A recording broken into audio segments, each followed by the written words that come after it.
Welcome, everyone, to the inaugural episode of the Zero Two podcast. I'm LT along with Katchy, and we're kicking off this episode today with Cyberpunk 2077. CD Projekt Red going from strength to strength with The Witcher 2, The Witcher 3, which I both loved. Witcher 3, I think you didn't mind either. I really enjoyed it. It's a great game. And then GOG, which was a great platform for DRM free stuff, and it kind of made them out to be decent people. And then they kind of fucked up a bit with what happened last year. Yeah, well, basically, they went from being this symbol of pro gamer and pro consumer to anti. Yeah, enough to say to push enough confidence for you to buy a collector's edition that you Yeah. can't use on PS4. Yeah, exactly. Basically, especially on release, the PS4 was broken. I know the Xbox One was exactly the same way. The frame rate drops were terrible. They were dipping below 20 at some points, like 14 frames. It was horrible. I played on PC with a 1080 and it was okay-ish. There were a lot of bugs, especially perspective bugs, clipping through walls, stuff like that. And after 50 hours, I gave up and I'm leaving it until it's better. Yeah, Better. yeah. They've released a couple of patches at the moment, trying to fix most of the issues. Whether it will or not, look, its best form is the PC. That's the best version. If you're gonna get this game, play this game, try this game, get it on PC. And For the have love a of God. good computer, like a 3080. And that's about the only way to do it. If you pre-ordered it with a nice little statue, that is for like PS4. That's not gonna. See, I didn't learn my lesson with Aliens Colonial Marines. That was the problem with that. You got a cool statue out of it though. Yeah. That's about all you got. But I remember saying to you, it's like, I love CD Projekt Red. They're so pro consumer, they're pro gamer. I'm going to support them as much as I can. I'm going to buy this huge, How much does that unnecessarily cost? expensive edition that I didn't need. Yeah, like $400 just to support the idea of a decent consumer, and then you get kind of fucked. Yeah. You get reamed. And it got removed from the PS Store, which was a whole debacle in itself. Well, yeah, that was in relation to all the refund thing. Yeah, and the whole idea was they wanted to reclaim some of that idea of being decent people. And PS didn't want to play with that, and now it's a mess. The whole thing's a mess. And Yeah. I don't know, they're supposed to be releasing patches, but a lot of the faith is gone, and I won't be touching it probably for next year. I think that's the biggest thing too. Like, the faith that everyone had in CG Project Red is just gone now. That goodwill is not going to be there for whatever next project that they work on. Yeah, and in gaming, that good faith is fragile.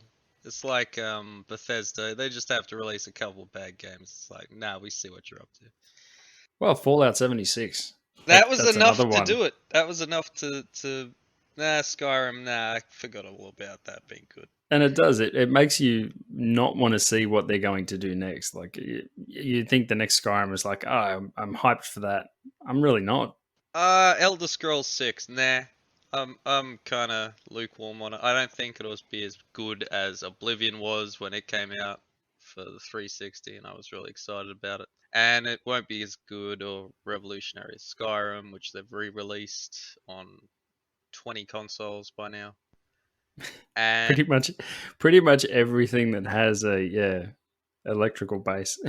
yeah, you pretty can play much anything with Skyrim a on. screen, you've got Skyrim on it. And then Fallout 76 just ruined that. Fallout 4 wasn't that good. Wasn't good enough. Although you mod it, it's okay. I was going to say that's one game with, like, the modding community made it. Yeah, I think all like New Vegas 3, all of them, the modding community just made it tolerable. And you had to have a PC for that. You're not gonna play with their fucking Bethesda, what is it, Creation Club. No, No definitely one's not. gonna bother with that. The way Todd Howard was putting it was that they wanted to monetize and be there, I think was his quote, for the duration of the game's lifespans, which means Yeah. we're going to monetize the shit out of it. You're going to have limited scope to be able to mod it, and that's going to be a mess too. But back to CD Projekt Red. Yeah. Yeah, well, see, we were getting trailers for Cyberpunk all the way back in 2013. Yeah, that was a Do you remember that first long trailer? time ago. That was 360 era. It was a cool trailer, but they've been building this thing for 7 years. Longer, yeah, I swear it was, until December, probably 7 years. And then it had its next reincarnation, next reincarnation, and then delayed, which pissed everyone off. The delays were But ridiculous, absolutely the ridiculous. only reason they do it is like, we need another couple years to finish this. And they knew it. They wanted that whole holiday season money. But see, even in the state it was released in, they needed another couple years at least. I mean, the day I played it day one. The amount of trash, like the visual artifacts, all the trees popping through, and I remember Pan Am's quest was just a mess of like your head kept sticking out of the car and all this stuff. Things kind of went a little bit iffy for me when they brought in Keanu Reeves. It's like, a big time celebrity being pushed into this marketing campaign for this game. It's like, I don't know about this. I don't know. I think he was okay. He was probably, actually, for Keanu Reeves, and as likable as Keanu Reeves is, he probably was, when he wasn't glitching out, a high point, I'd say. He was okay, but when he wasn't glitching through walls. But it seemed like an odd choice when we hadn't really seen much of the game. Yeah, I don't know. He played his part well. He was fitted. He was written in well, and their whole strength was that they could write well. But I don't know. And there's hope there, but the base, the core of the game wasn't. I guess everyone was expecting it to reinvent the wheel, and it just kind of didn't. It was just another game plus bugs. And then the problems behind the scenes, it's like, they released a statement, is it going to be in third person? Is it going to be locked to first person only? They kept chopping and changing with that. I think that was a bad idea. I think for an RPG, and they were going for that, third person would have been a good idea. Well, even especially the choice, when there's so many cosmetic things like Skyrim. You're never going to see the face of the person if you're playing in first person the whole game. Yeah, exactly. But that was my big problem with the most recent Far Cry. They had to create a character, basically, a little character customization, whether you were male, female, what clothing you had on. The only option that you actually noticed in that game, because it is all locked to first person, is if you wore gloves. Oh, you're talking about 5, right? Yeah, I don't know. That disappointed me for a few reasons, but yeah, the whole idea But that seems like a really odd choice. Especially if they have no dialogue. What's the point of choosing a gender, choosing anything, customizing a character? You're a silent protagonist when you can't see anything. Yeah, you could be completely naked and it would not make a lick of difference. I don't know. I think I will play it again, Cyberpunk, but it will probably be in a year after it's actually. Oh, look, yeah, exactly. And I'm the same. I refuse to play it until they've got it in a manageable version with a little bit more content. For me, it's going to be an enjoyable experience. It's not going to be a great experience. It's not going to be like The Witcher 3. It's not going to. It's at its core. It's never going to get. I don't think it'll ever get to The Witcher 3. I don't know where they went wrong there, because they were talking about Cyberpunk before Witcher 3 came out. I don't know what went wrong there. They developed Witcher 3 just fine, and it was perfect. Yeah, well, that would heavy into starting onto Cyberpunk when they were doing the DLC for The Witcher 3. What was it, Blood and Wine? Blood and Wine, yeah. I'm so disappointed. Yeah, that's what it comes back to. It's like, I'm not angry at you. I'm just disappointed. Yeah, pretty much. I'm very disappointed, and it's like a beloved family member that's let you down. Don't hype anything. Don't hype a movie. Don't hype a book or any sort. Don't hype a game for years, not for 7 years, and expect, like, unless you're going to reinvent the wheel, don't do that. Just don't get everyone's hopes up. Don't sell pre-orders for the game a year or 2 years in advance. Don't do any of that. Oh, it did massive numbers on And pre-orders. that's such bullshit. It did like 8 million Because pre-orders a lot alone. of it was based around pre-orders for the PS4 and the Xbox One, and they were the neglected platforms, which turned Yeah. out to look like PS1 games. They're all blocks. Leading into our next topic, Mortal Kombat. Mortal Kombat, specifically right now, the movie, because that came out. Yeah, we've got a brand new movie coming out. I don't know. I don't know. I've heard bad things, and I can't imagine it being. I don't know. What do you think? Could it be better than 95? I don't know. There's a real soft spot in my heart for 95. And I mean, 95 was That terrible, film. but it was amazing. Oh, look, it wasn't a look. If you're reviewing a film on a particular criteria, no, it's not a good movie, but it's a fun movie. I think everyone agreed it was a fun movie. And then video game movies kind of, I don't know if they tried too hard or whatever Max Payne was. That I loved Max Payne too, and then Mark. We'll see. Even Mortal Kombat Annihilation. I hate watching Annihilation. Yeah, they lost the magic, and it had that 90s charm to it, and it's a shame to see like a whole reboot of it. Especially, and I think the thing that sort of set my alarm bells off was the information when it came out that Johnny Cage was not in the movie at all. Just excluded, yeah. That sounded a little odd. And then he was excluded, and they replaced him basically with a character named Cole, who, from every review I've read, is very wooden, unenthusiastic. Just I don't remember that. you can't relate to the guy. He's not a likable person. There isn't. This is the one character that they've created. He's a brand new character. Okay. And I can't help but think Johnny They Cage replaced the most charismatic would have been so much better. The most recognizable Yeah. person other than Sub-Zero and Scorpion. Well, see, he's the most relatable character in the 95 version as well, because he's standing there as you would be as a human being from Earthrealm going, what the hell is going on? You know, there's a guy with 4 arms over here. There's another guy over here in a ninja outfit that freezes people. Like, what the hell am I doing? I don't know. I liked, as far as the games, I loved 9, and then 10 was a bit, and then 11, even more so. Yeah, 9 was actually the first game you and I played together. Half of it has to do with complexity. 9 was just that pure kind of fighting thing that a lot of games, I don't know if you play Tekken, but Tekken kind of is that. And then 10 came out and it had too much going on with the system. And then 11 I was just not interested in, based solely on the trailer. Yeah. I completely signed out on 11. I didn't even look at it. 10 was still okay gameplay wise, I think. Whereas 9, it sort of rehashes the original Mortal Kombat 1, 2, and 3, but in a sort of different way. But the gameplay was solid. Yeah. And I remember saying to you the other day, like, playing the tag team towers.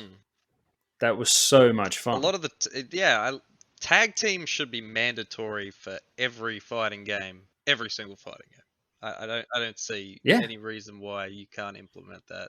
That's amazingly fun. But we had so much fun with the challenge towers. That was good, and they were great. Even playing it offline, just playing it in someone's lounge room, which is kind of half where fighting games excel, is part of it. And you take out the tag team, you take out half the game in that space, I think. But as far as the movie, I haven't actually seen it. I've seen the trailer. I don't think it's gonna move the world. I have hope. I want a Mortal Kombat movie that is good. I really do. And do you remember when, you may not have seen it, when I think it was Machinima did those few little Mortal Kombat shorts on like Jax and Baraka and all that? I don't think I did. They were really cool. And I think that's where some of the hype comes from. It's like, with today's technology and CG and all that sort of stuff, these could be some really cool movies. I think Mortal Kombat is a franchise in general, as in more movie format, that could really benefit from CG more than most movies. But even practical effects and, fight choreography. Yeah. Look at the fight choreography in movies like John Wick. It's fantastic. No, I think that there is so much opportunity there, but it's just either not seen by anyone with any studio with real money or something. I have no idea. Any Yeah. talent behind. Well, I honestly think NetherRealm have done a pretty good job with the stories that they've been doing Yeah, I in know the Mortal Kombat game you franchise. liked Injustice, which they made as well. Which yes, Yeah, Injustice. Look, I really enjoyed Injustice and Injustice 2. yeah, but it didn't carry over. I don't know. And there was a surprising amount of depth to 9 that that was stripped from 10. I don't know what happened there with the talent wasn't there, the same talent. And I don't know, they had a lot of fun with the fatalities, and the fatalities were more gory and creative Yeah, and well, all then you that. get like brutalities and babalities and stuff like that. Well, I don't know, the brutalities are pretty good because they were good in 9 because you can it's just a fluid continuation of the fight, and it's awesome. And the idea of a quitality, I like. I never played it online that much, but that's a good idea for someone quitting mid match because they're getting beat. It's like, no, I'm out. Yeah, it started as B grade, and I think they kind of misunderstood it as it stands right now. It's I don't know. Maybe you could get popcorn out and watch the new one. It sounds like with the new one, from what I've been hearing, they're trying to appease the old fans of Mortal Kombat and then at the same time create something to bring in new fans. And one thing we know for sure, when you try and please everyone, you end up Pleasing no pleasing no one. one. Yeah, no, Yeah. don't bother with that. You've got such a charismatic roster to begin with. Don't bother. Their roster is fantastic. Yeah, I don't. The amount of characters that they can draw from And and the story that is already not there. drawing from Johnny Cage is a mistake. Big Yeah. mistake. Like I said, he's one of the characters, one of the few characters that you can sympathize with in that realm. Well, he's one. He looks like a human. He's got that going for him. Two, yeah, he's got a human kind of element there. Most of the others don't. They're just interested in killing or whatever. But And three, he's got a nut punch like oh nobody's yeah, business. that that's some bullshit. But when he does, it's cool. Finally, on to our last topic for the day, anime. Anime, yeah, obviously a weird set of options that exist. I'd say internationally, but definitely in Australia. Yeah, well, for everyone out there who may not already know from our fantastic accents, we're both from Australia. We both live in New South Wales. And within streaming services, at least in Australia, you've got things like Netflix, Crunchyroll. I know we both use Anime Lab. Yep, yep. And Anime Lab's good. It's got plenty of options. It is. It's got a really good interface too. It's easy to interact with. Yeah, I don't know. Watch list is good. It's just a good streaming UI. Crunchyroll doesn't have much that I'm interested in. I don't know about you, whether you sign up for it No, or anything look, like that. I've never invested in Crunchyroll. I think I signed up for a free account or something, and it just wasn't a catalog that terribly interested me. But Netflix is coming up. I remember Netflix having, you search for keyword anime, near nothing would come up. You'd be able to see all the results. In Australia, this is not you have a hard time even with a VPN getting American Netflix. Yeah, Australian Netflix is very thin Immensely thin. on Yeah. content, especially within anime. The fact that you get the Netflix originals is all of that is all right, but and it has to be noted that they make some good originals themselves. What was that? Oh, they do.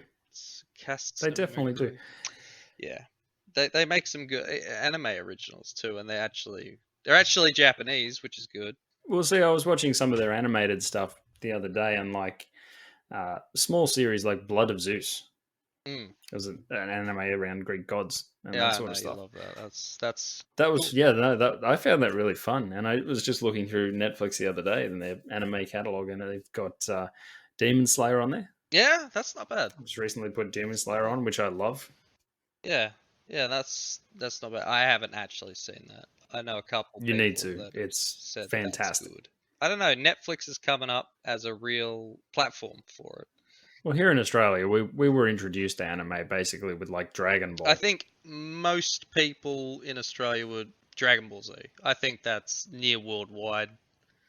Actually, I will say Dragon Ball and Sailor Moon, stuff like that. Sailor Moon, yeah. That had a fun opening track, and then when I was a kid, and then I kind of didn't watch it. But I listened to the opening track. That was catchy. Yeah. um, I still go back to things like the original Berserk series, I love Berserk. which is The fan. But original 26 episodes. anyone out there listening, go watch the original anime I don't. Berserk. Yeah. Don't watch the new stuff. If you've Don't never watch the new watched it for 3D. some reason, that's got to be the next one. That's got to be in my top three. Oh, definitely, it's fantastic. But in Australia, I don't know if this is a worldwide thing. I honestly don't know. But physical copies to buy, and sometimes you and I like buying physical copies of something that a lot of people might. Especially if it's Maybe something that you enjoy. if something you love, you want a physical copy sitting there. Some people, Yeah, I want to own it. I want to know that I own that. yeah, DVD or something. And they're incredibly expensive. I was looking at, I think it was just season 1 of Goblin Slayer the other day, and it was nearly $110. Nah, I thought that was too much. What you want with things like Anime Lab and Crunchyroll, Netflix is to make it accessible for a decent, acceptable price, and that's kind of what iTunes did, and it made music piracy kind of not go away, but it mitigated it because it was convenient. Yeah. If you give people the opportunity to pay for something reasonably priced Most and then go out and say, look, I watched 4 episodes of Goblin Slayer on Anime Lab the other day. I really, really love the series. I'm going to go out and spend my money on the physical copy. And then you hit with that paywall, even if you're making okay money, that's too much. That just isn't justified, and you don't want to get ripped off with that. And then I don't know if they do this elsewhere. Obviously, they would have to because it's set. But in some physical copies, they'll release seasons of anime, but in parts. Oh, I hate that. Yeah, I really hate that. I hate that too. I was looking at Fire Force the other day, which is another really cool anime you should check out if you haven't already. But they're releasing it in parts, like part 1, part 2, and it might only have like 6 episodes on it. Yeah, I found that with a few anime series, they want to, especially in certain stores, they want to charge full price for parts, and there's often 4 parts or 3, and Yeah. you could be done watching all that in a day. And the majority of the time here in Australia, at least, if you're looking for anime, you're pretty much stuck going to like Sanity, JB Hi-Fi, stuff like that. Especially with stuff you can't get elsewhere in a physical copy or on those streaming platforms. You're kind of left with the option of torrenting, which is questionable, but if there is no other option, then it's kind of there's a justifiable idea of it just being justified. I don't think anyone would enjoy the fact that you can go out and like spend $100 or $110, whatever it is, on one season of anime, and you might hate it. Oh yeah, if you don't know what And it is. that's a massive loss. It's like $110. I think that's like games. I think whether you don't believe it or you do, I think a lot of people, if they've pirated something that's amazing, they will go back and at some point they will buy it. If it's on Steam or it's on PSN or something, they will go back and buy it. I believe that's a real thing. But that's why like betas and even to a lesser extent, just general demos are really important. Demos are a kind of a thing of yesteryear. They've kind of gone out of favor, which is a real bad idea. And I'm really disappointed because I've bought games based just on the demo. I bought a fair few games just on, oh, that was a good demo. Absolutely, especially if it gives you a good idea of the gameplay. Yeah. Maybe not the story, but just the gameplay overall. It's like a movie trailer. You don't want to include too much of it because then you're kind of defeating the purpose. But if you give a short highlight, that can be enough to say, okay, that's some incredibly good marketing. As far as anime is concerned, it's a difficult position because as far as streaming services, Anime Lab in Australia is very like good. I said earlier, I know we both have Anime Lab, and Anime Lab's pretty much fantastic. And I'm pretty sure now they've got, as of 2018, they had over 1 million subscribers, They or have all the users, biggest I stuff. suppose you could say. So right there. And they are owned by But Sony. yeah, but So they've got is someone it solid Sony backing or them. is it Funimation or Madman or is it just kind of a mix? Funimation Global, I think, is their parent company. Okay, so yeah, Funimation itself, it's like you go to international sites, which is a pain because you have to go through a VPN and all that to watch them. They can have some better stuff, but yeah, it has all the best stuff. Thanks for tuning in. You've been listening to Katchy and LT. Join us on the next episode of the 02 podcast, coming